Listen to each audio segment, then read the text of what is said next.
Is the Ebola outbreak in the Democratic Republic of Congo a public health emergency that warrants international concern? A new investigative documentary implicates Kenyan banks in money laundering for corrupt South Sudanese leaders. And can artificial intelligence help fight global hunger? Africa 54 starts right now.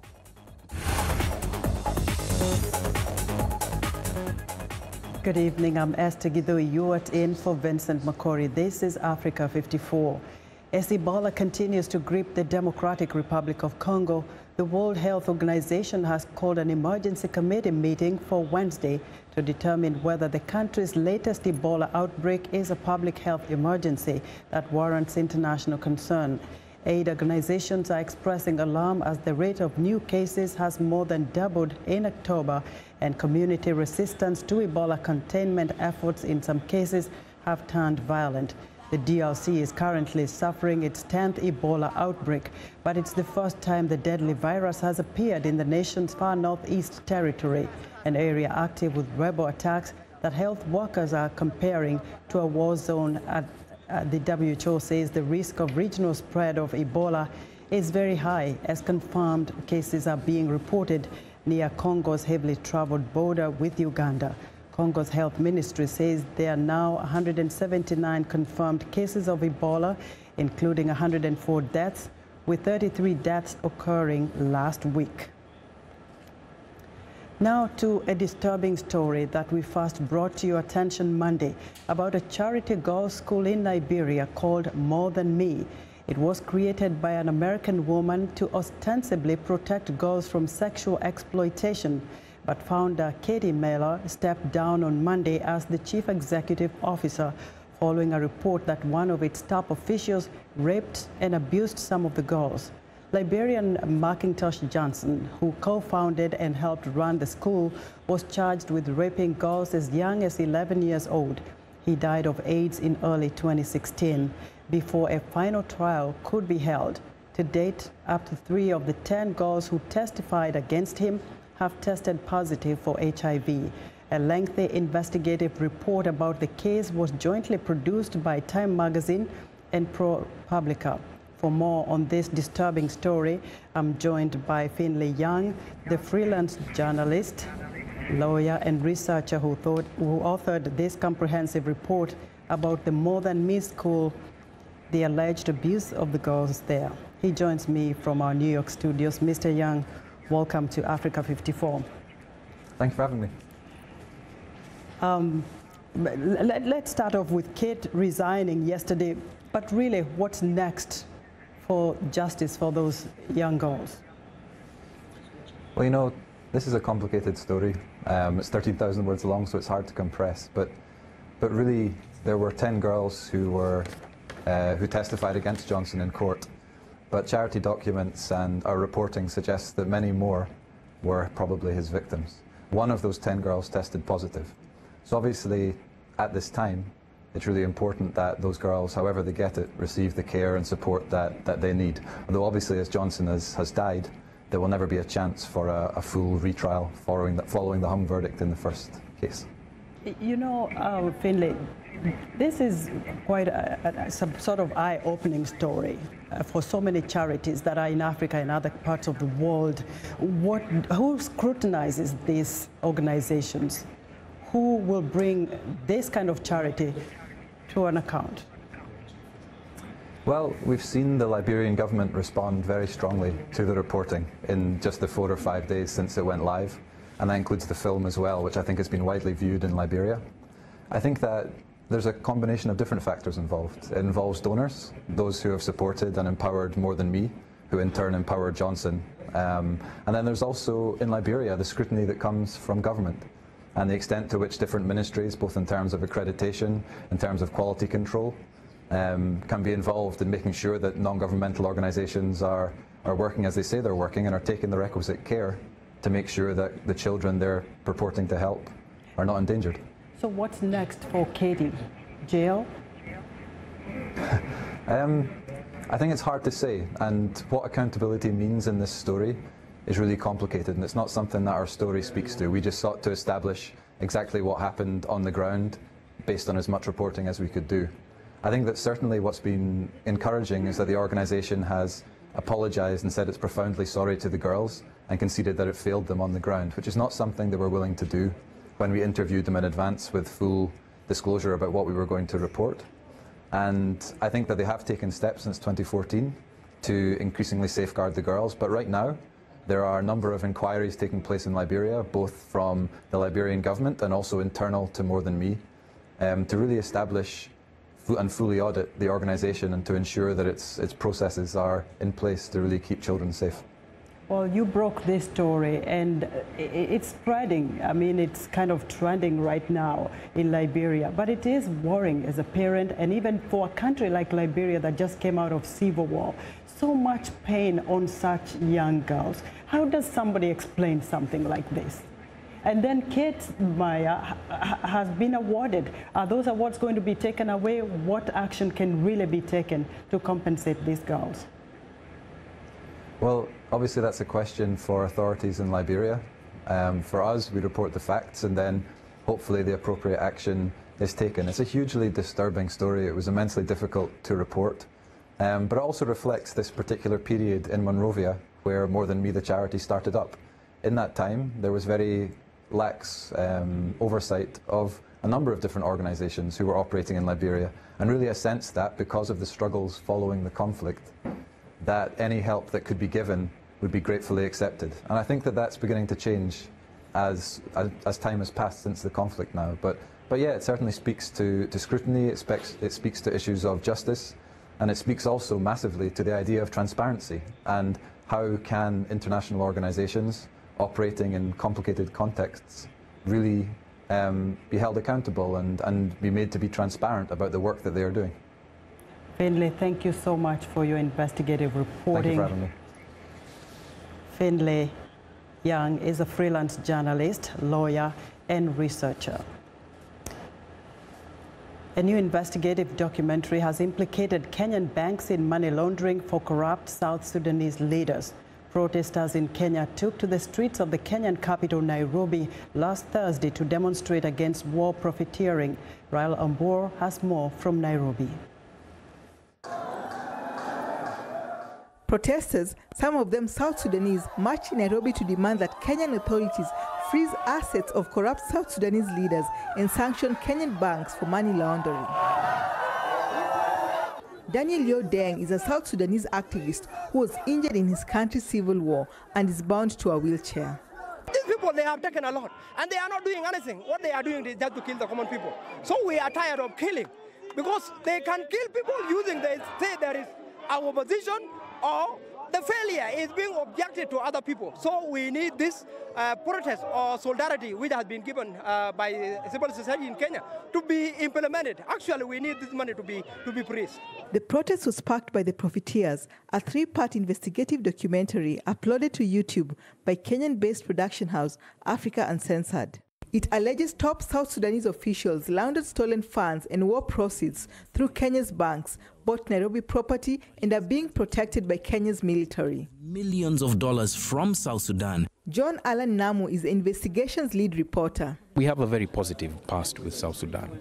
But what has happened is that there are certain members of the business and political elite who are taking advantage of the conflict or aligning themselves to politicians who are stealing, literally stealing from South Sudan and having that money invested here.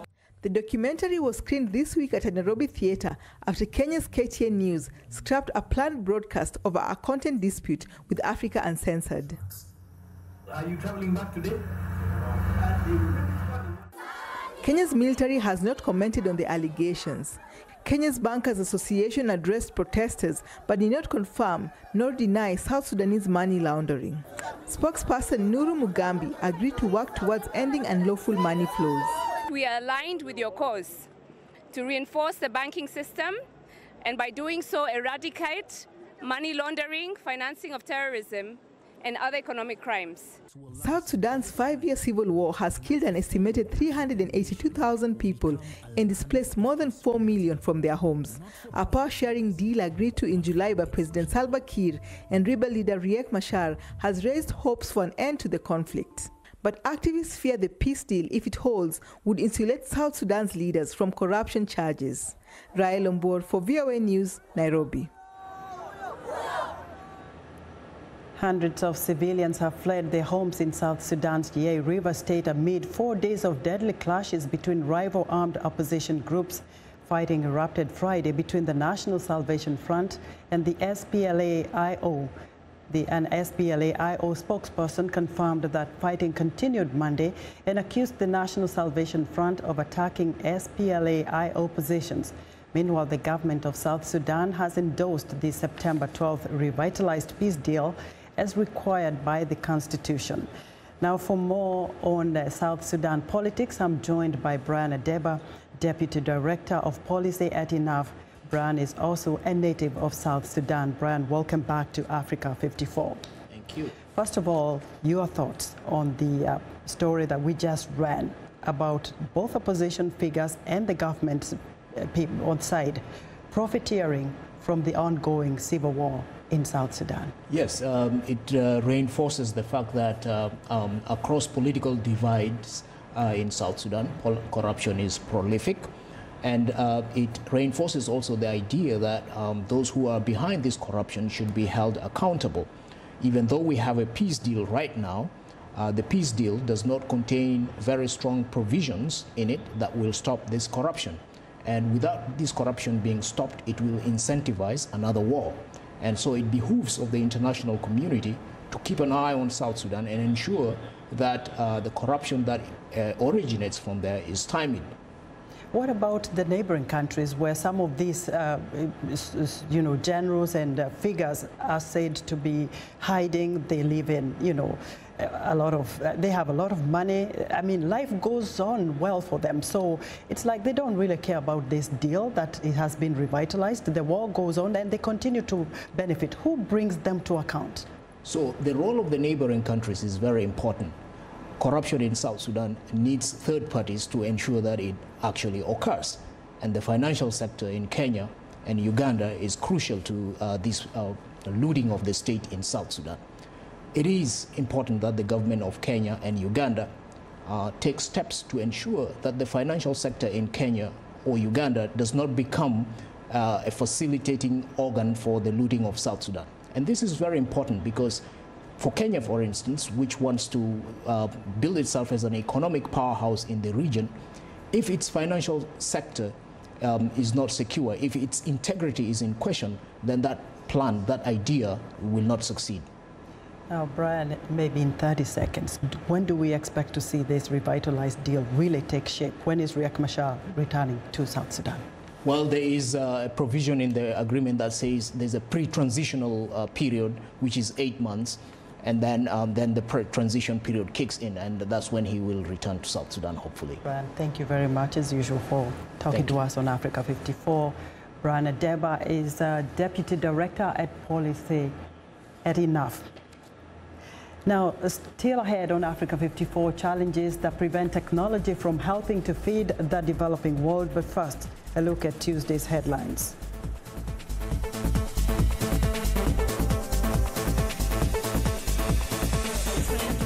Near the capital, Rabat, on Tuesday, killing 6 people and injuring more than 70 others. Islamic militants in Nigeria kill a second abducted medical aid worker. She had been held since March. In Gambia, an 11-member Truth Commission tasked with shedding light on executions, disappearance, tortures, rape, and other crimes during the 22-year rule of former leader and dictator Yahya Jammeh was launched on Monday. Kanye West and Kim Kardashian visit Ugandan President Yoweri Museveni, giving the 70-year-old leader a pair of sneakers. In Kenya, artist Tina Benaura creates paintings made to be felt so the blind can experience them. That's all for today. Thanks for watching.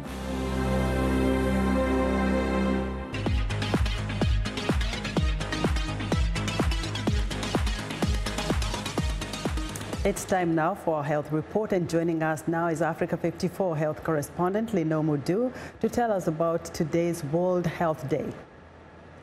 October 16th is World Food Day, and the theme this year is A World Without Hunger by 2030.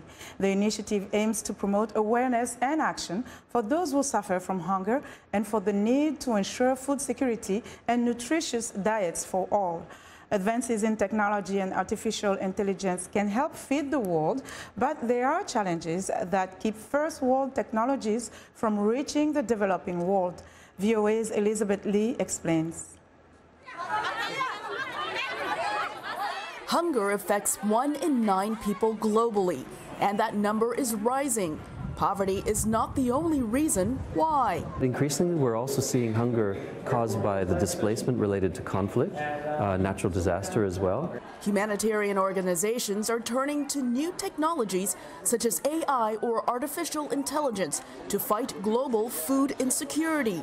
What AI offers us right now is an ability to augment human capacity. So we're not talking about replacing human beings and things, but we're talking about doing things, doing more things and doing them better than we could by just human capacity alone. Artificial intelligence can analyze large amounts of data to assist farmers in developing countries and locate areas impacted by conflict and natural disasters.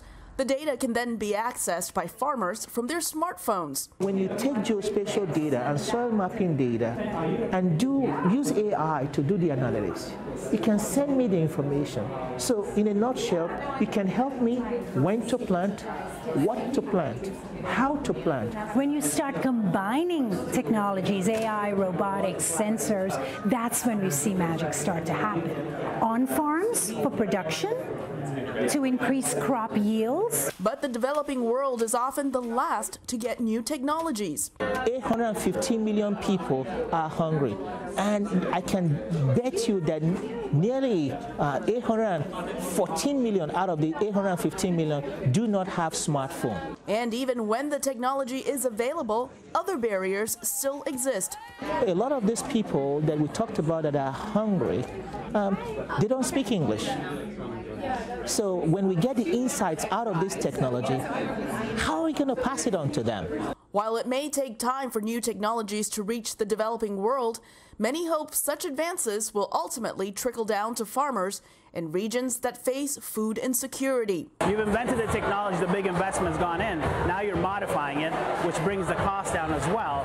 So I think 3 to 4 years maybe, we'll even have some of the things we have here being used there as well. Those working in humanitarian organizations say entrepreneurs must look outside their own countries to adapt the new technologies to combat global hunger. And farmers will need to be trained so they can harness the power of artificial intelligence to help feed the hungry in the developing world. Elizabeth Lee, VOA News. Now, while there has been improvement in the fight against hunger, the Global Hunger Index found that advances are uneven. Its 2017 report showed that millions of people still experience chronic hunger, and many countries suffer acute food crises and even famine.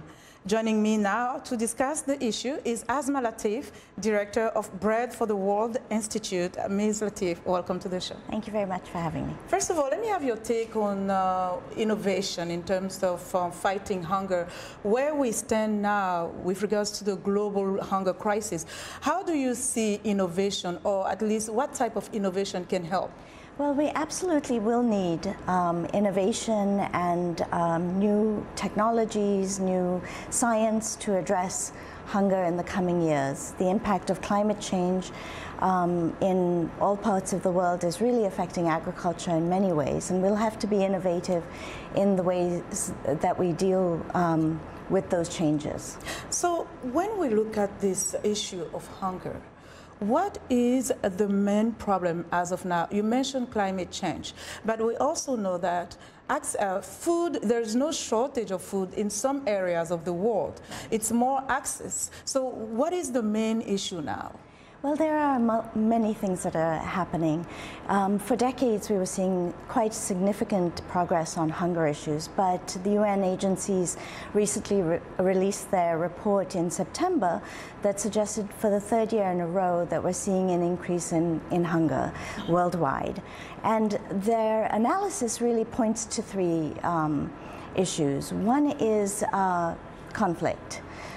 Conflict we are seeing a significant increase in conflict in many parts of the world, and that's having a huge impact on hunger, especially crisis hunger, so severe acute malnutrition. And then we are already beginning to experience the impact of climate change. There are extreme variability in weather around the world, droughts, floods, and farmers are really struggling to plan. They are unable to know from going into the season whether the season will be like the previous season, and so that is a huge challenge. That makes it more difficult to in terms of both the availability of food in regions or local areas. Okay. Yes, there is enough food in the world, but whether it's where it needs to be is really the issue. That's the big question. Now, a world without hunger by 2030. Yes. How realistic is this? Well, as you know, the Sustainable Development Goals were adopted in 2015, and Goal 2 of the SDGs is ending hunger by 2030. And how do we get there? It is going to be a significant challenge. Ever since 2015, we've seen this uptick in the hunger numbers, suggesting that we need to get a lot more serious about resolving conflict. We're seeing conflict in parts of the world that are really leading to increases in hunger where we hadn't seen it before, Venezuela, Syria, and there are the ongoing conflicts. So as an international community, we need to become much more serious about conflict resolution. Okay. The other issue is climate change. We know that climate change is affecting us. It's a problem right now, definitely. Thank you so much. We have to leave it there. Asma Latif, we appreciate your time. And that was Asma Latif. She's director of Bread for the World Institute. Esther, back to you. Thanks, Lino. Be sure to watch Lino Mudu's health reports every Tuesday and Thursday right here on Africa 54.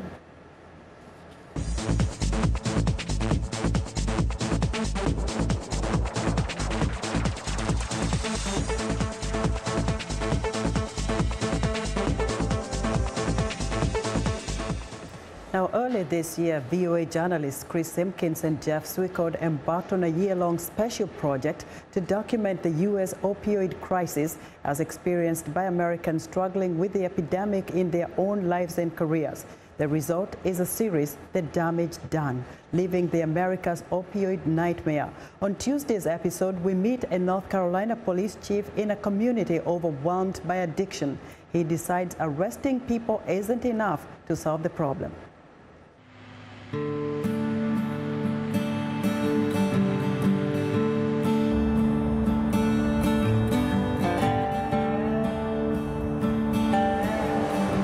I started my civilian law enforcement career in Rocky Mount, North Carolina 20 years ago. I worked narcotics for almost 8 years. About 5-6 years ago, I became the chief of police in the town of Nashville. That's got me intrigued. The opioid epidemic here in Nash County has hit us pretty hard. It's swept in here pretty rapidly, and it has affected a lot of people. Nashville is not a hub for distribution of heroin, but we have users here, obviously. In the United States, almost 114 people every day lose their lives in the opioid epidemic. A little closer to home in North Carolina here, we lose almost 4 every day. And then in Nash County, we've lost a number of individuals.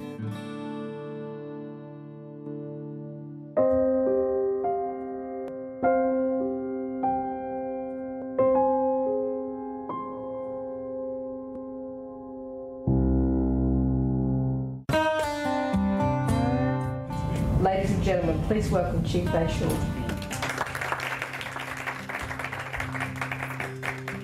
In case you haven't heard of the HOPE Initiative, in a nutshell, it is an angel program that allows individuals that have a substance use disorder to come down to our police department. Police are now starting to realize they need to take with individuals that have a relapsing brain disease, and it's chronic.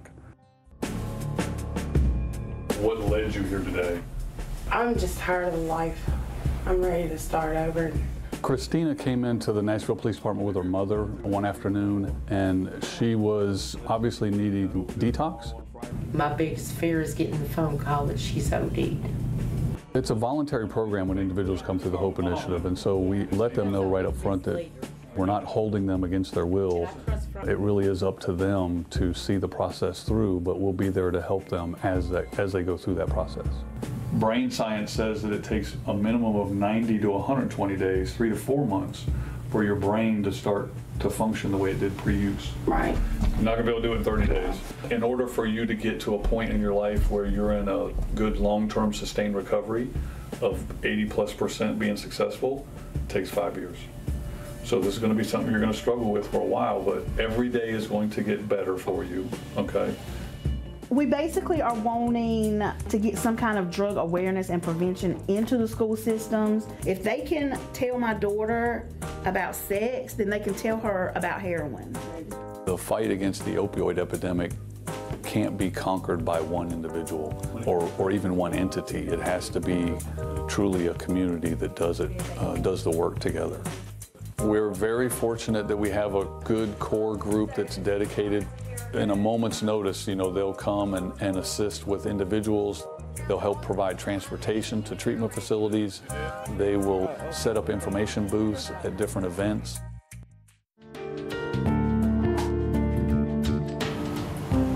Hello, Nashville Police Department. Hey, how are you? We get them checked into the ED, into a room. They get a behavioral health assessment done. And then if they meet criteria, they go into a detox facility. Did you spray your hands? We've had individuals come through our program. We've sent them to detox.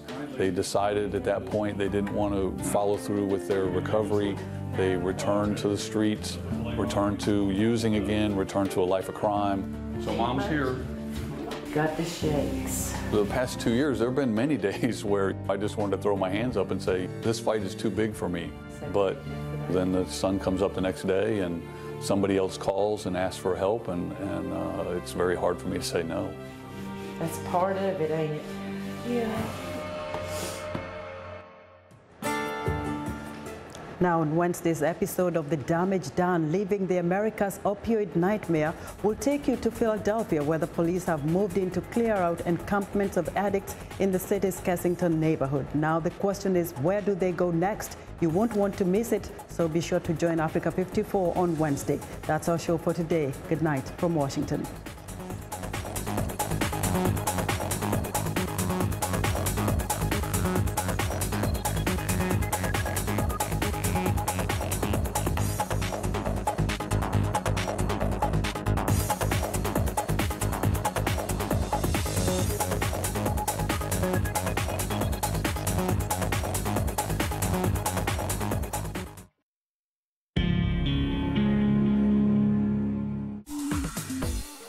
Welcome to English in a Minute. So, you know what happy is, and medium comes between small and large. To find a happy medium. So, is this idiom about feeling kind of happy? How is it going with your neighbor? Is he still complaining about your playing the trombone at night? He was, but it's fine now. How did you guys work it out?